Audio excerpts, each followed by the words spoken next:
Good morning. So we are going to deal with chapters, learning unit 7, which is operations management. In this chapter, we are having what we call learning objectives. The first learning outcome is understand the importance of operations management. So firstly, we are going to define what operations management is. Operations management involves the management of conversion process in all kinds of organizations for manufacturing of goods and or services. An operation is a process in which inputs are transformed into outputs. So we have 4 contributions of operations management to the society. The first one is better quality goods and services. The second one, higher standards of living. Third one, improved working conditions. And the fourth one, a concern for the environment.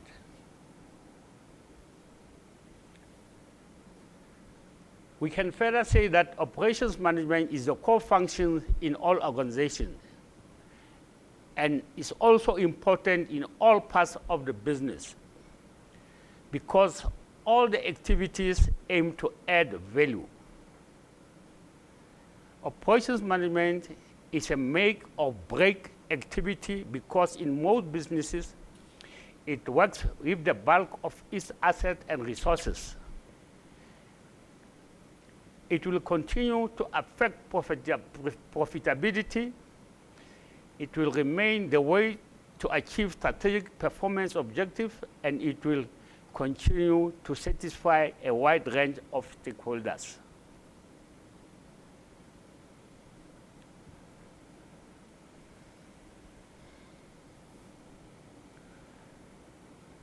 The second learning outcome, we need to discuss what productivity is.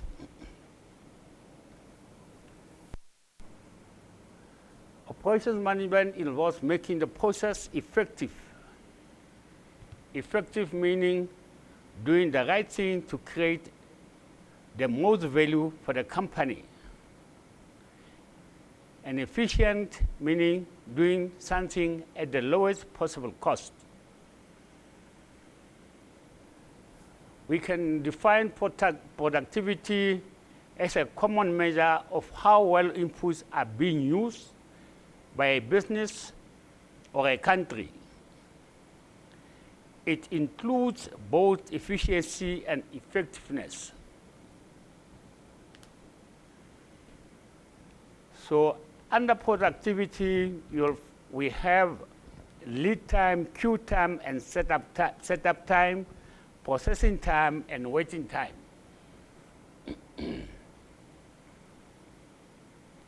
Lead time or throughput time refers to general time for the actual manufacturing process. The main elements of lead time are queue time, that is the process for which a job stays in the queue at a work center. We have setup time, that is the time needed to prepare equipment for processing a new job. Processing time, the actual time needed to process the job. Waiting time,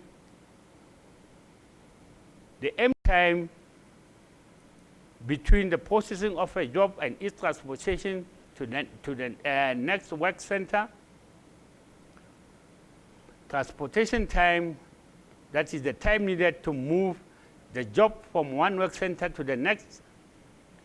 Inspection time, the time needed to check whether the job comes up to quality standards.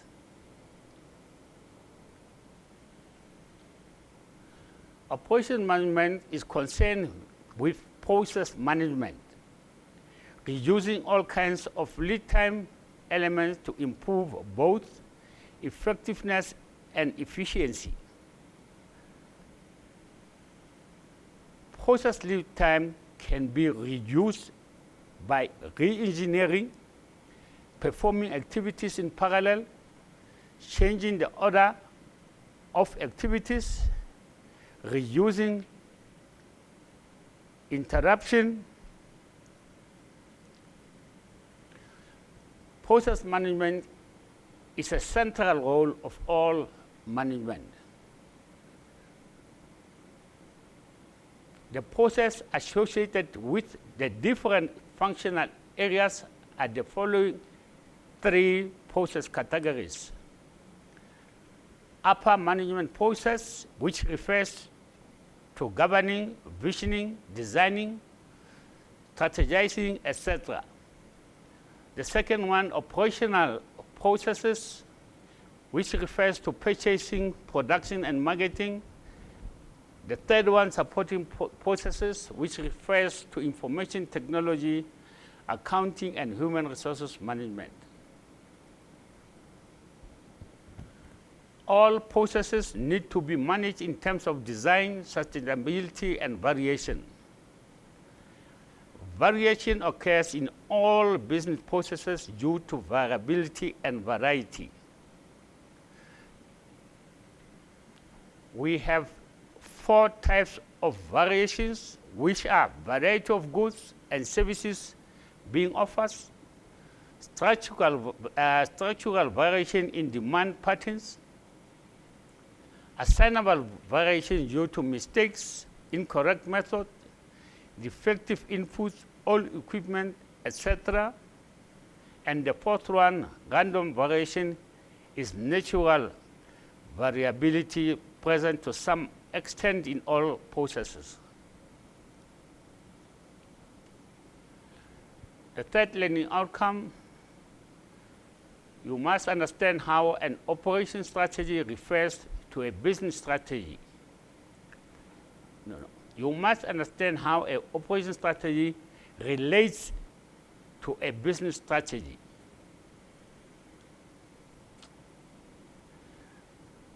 Business strategies are rather large-scale plans for the future which aim to achieve objectives in the very best way.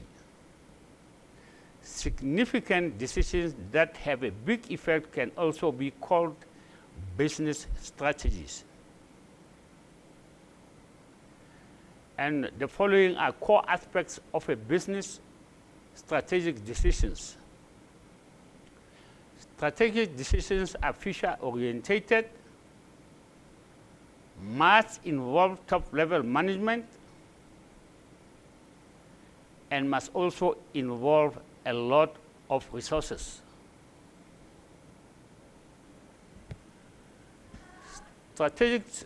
Operational strategies can be defined as the total pattern of decisions and actions that form the roles, objectives, and activities of each part of the operations so that they support the organization's business strategies.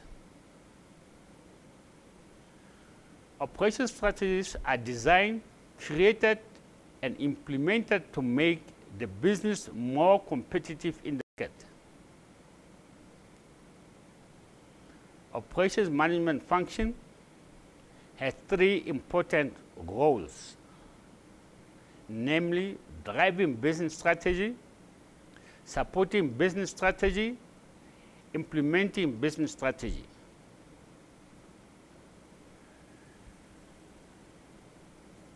Performance objectives are the skills that drive business strategy. They can be referred to as strategic performance objectives. Examples of these include quality, cost, service delivery, speed, reliability, consistency, responsiveness, and flexibility. The fourth learning outcome, you must be able to describe the characteristics of different operation systems. Operations design are the plans for how to produce goods or services. The following are 10 guidelines for effective product and effective the following are 10 guidelines for effective product and operations design. Take into account target market expectations and target costs, simplify assemblies and reduce the number of parts or operations to bring down costs, improve quality and make production or service easier, ensure that exact customer or client's requirements are known so that designs are based on actual needs, ensure that there is enough available process ability to carry out the design, use standard materials, parts, methods, and procedures of known and proven quality, design parts and service elements that are multifunctional and that can be used in different situations, design product for ease of joining, separating, or rejoining, and services for ease of coupling or uncoupling.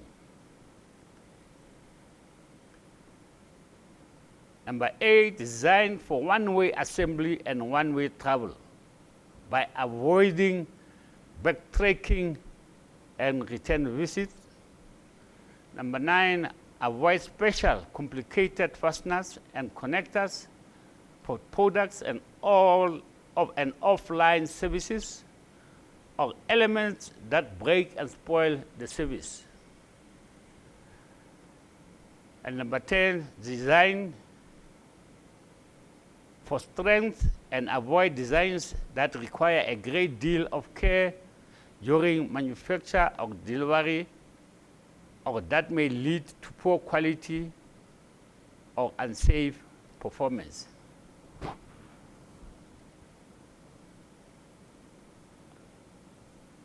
Actually,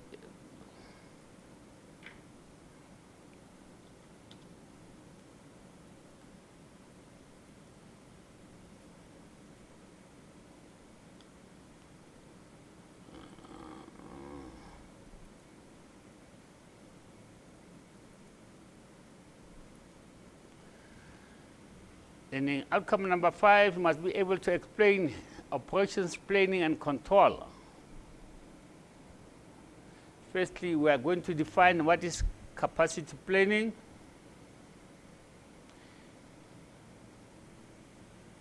Capacity planning is planning for the resources needed over a certain time period.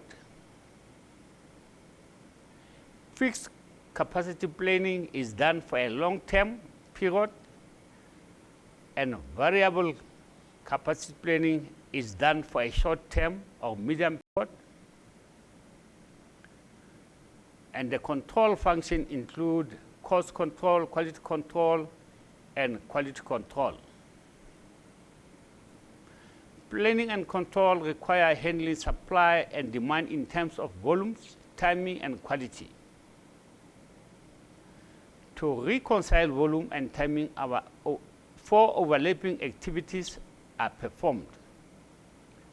That is loading, sequencing, scheduling, and monitoring.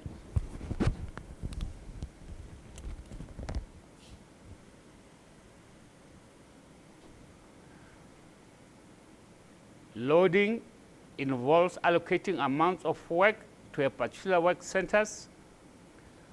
Scheduling involves deciding on the order in which the work will be done.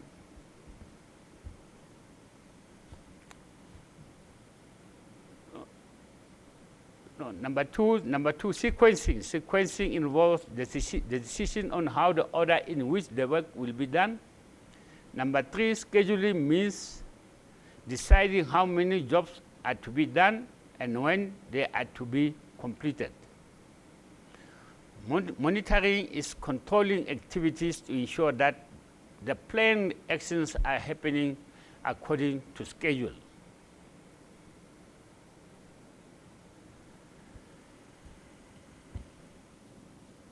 Then we are having what we call addressing bottlenecks.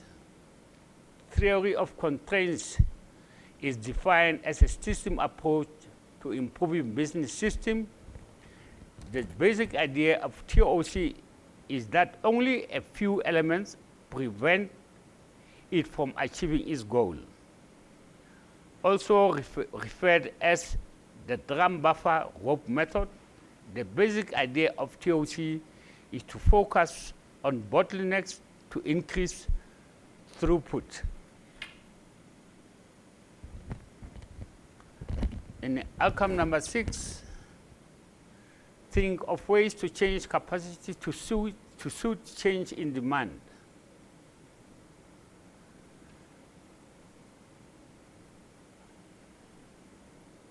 Firstly, we'll have to define what is demand management.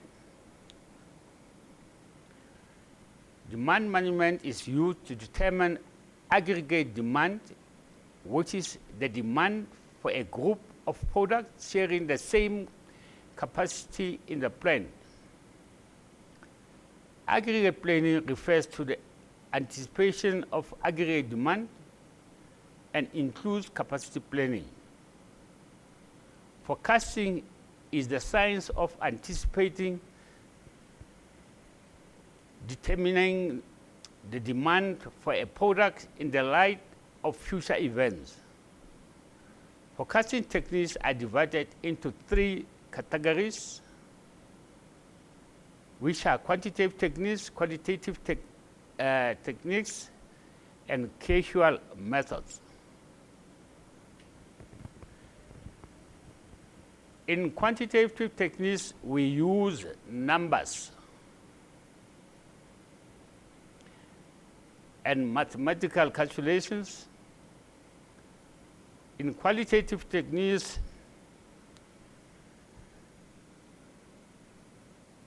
we can say it is based on the forecaster's feelings about the data rather than actual calculations. It doesn't use any numerical data or mathematical calculations. Casual methods determine a cause and effect relationship.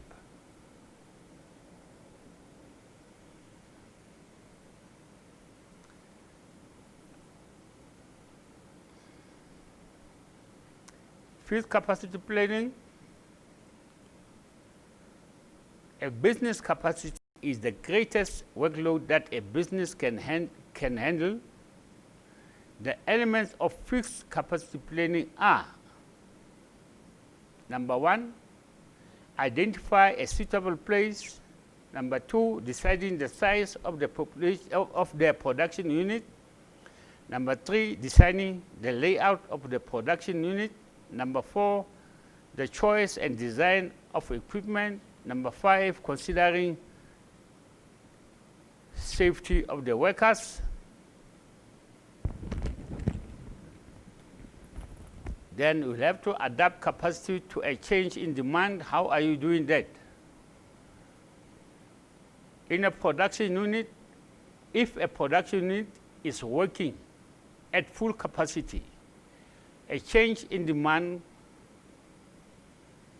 could mean that the capacity has become either too small or too big.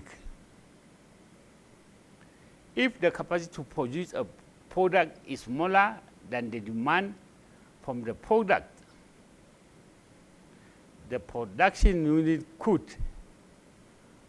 hire more employees or get additional machines, introduce overtime or introduce an extra shift, specialize in a particular type of that product, use temporary means of production, or accept a transfer of surplus capacity from other divisions, or open a new section in the factory. So what are we going to do now if the capacity to produce a product is greater than the demand for the product? We can close a section of the factory, scale down workers' hours, or use fewer shifts, combine products, reduce the temporary means of production, move surplus capacity to another division, or sell excess equipment. Inventory management is the planning and controlling of all types of inventory. The central part of inventory management is to have enough inventory at any given time. The principles for good inventory management are: the most economical quantities should be ordered. Production should never be held up by a shortage of a certain item in the inventory. Losses should be prevented by controlling all incoming inventories. A great mixture of different items should be avoided. The financial investment in inventory must be controlled to save on interest and costs. A scientific and factual method to simplify purchases need to be created. Dead or slow-moving stock should be identified and managed.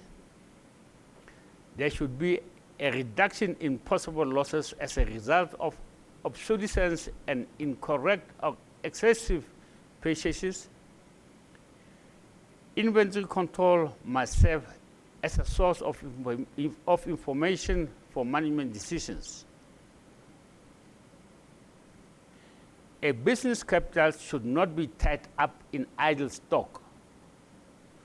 Stock that is tied up in this way is called the carrying stock.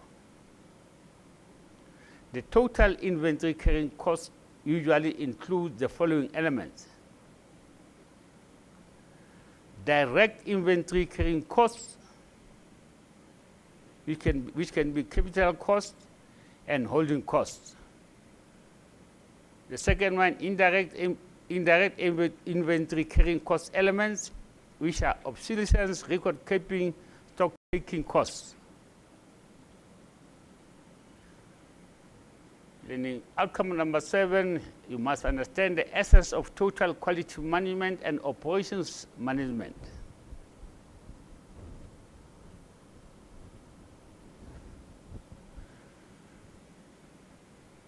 The basic performance objectives of any operations include improvement,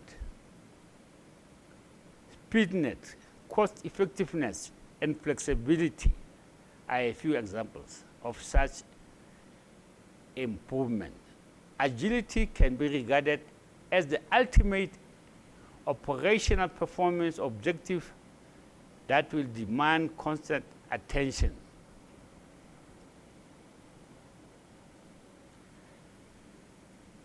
Total quality management is a holistic and therefore an organization's wide approach to quality management. This implies a complete and comprehensive approach to quality inputs, quality process, and quality outputs.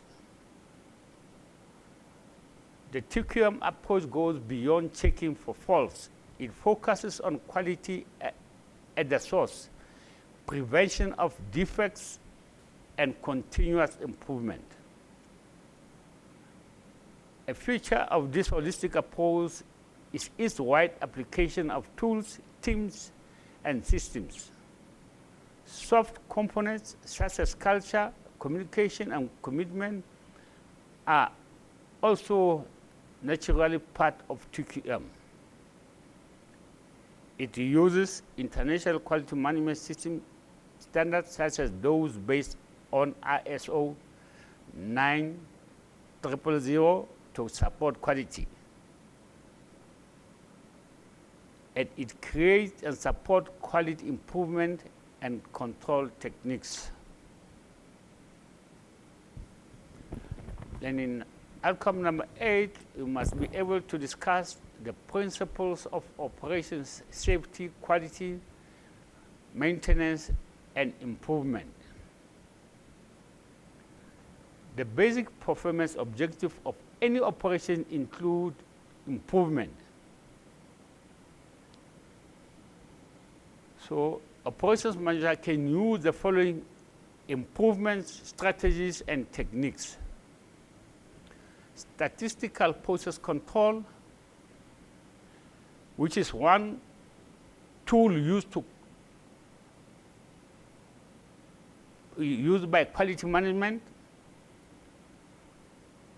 It is about checking whether the process for the manufacture of goods or delivery of services is either under control or outside control. If the process is outside control, it means that the variations are outside the limits of the natural process variation for one or other reason, in which case the process must be stopped, investigated, and the cause of the unnatural variation be removed. Maintenance and replacement. The science of maintenance is connected to operations improvement because it aims at sustaining the operational system. Machinery and other pieces of equipment are subject to a good deal of wear because their moving parts are in constant use. Preventative maintenance requires employees to prevent failures where possible.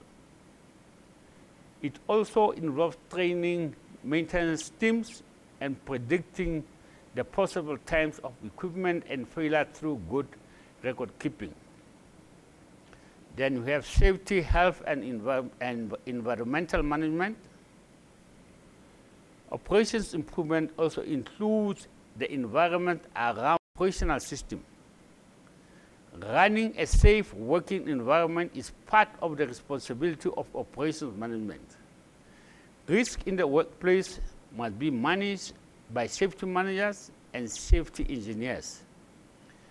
Managing safe operations has a strong humanistic aspect since many operations solutions lie in employee motivation and well-being. And learning outcome number 9, you must understand the project and project management. A project is a temporary attempt to create a unique product. Product management is needed when the scope of a project is complex. A project's complexity increases as the number of activities, resources, and people involved increase. A project manager should have a background in and experience of related project, an understanding of project management as a profession, strategic expertise of the overall project and its environment, proven project managerial ability based on a track record and relationship skills. Project planning, scheduling, and the Gantt chart. Project planning is a complex activity that allows project definition. Several planning tools such as Gantt chart, which are time chart, can be used. A Gantt chart gives a drawing of the progress made on a project. Scheduling by means of networks. Network diagramming is planning tool used for more complex projects. Several software packages are available to simplify its use. The longest route from the first to the last activity of the project is the critical path. Duration of activities on this path must not be increased as they will extend project duration. That is the end of learning unit number 7.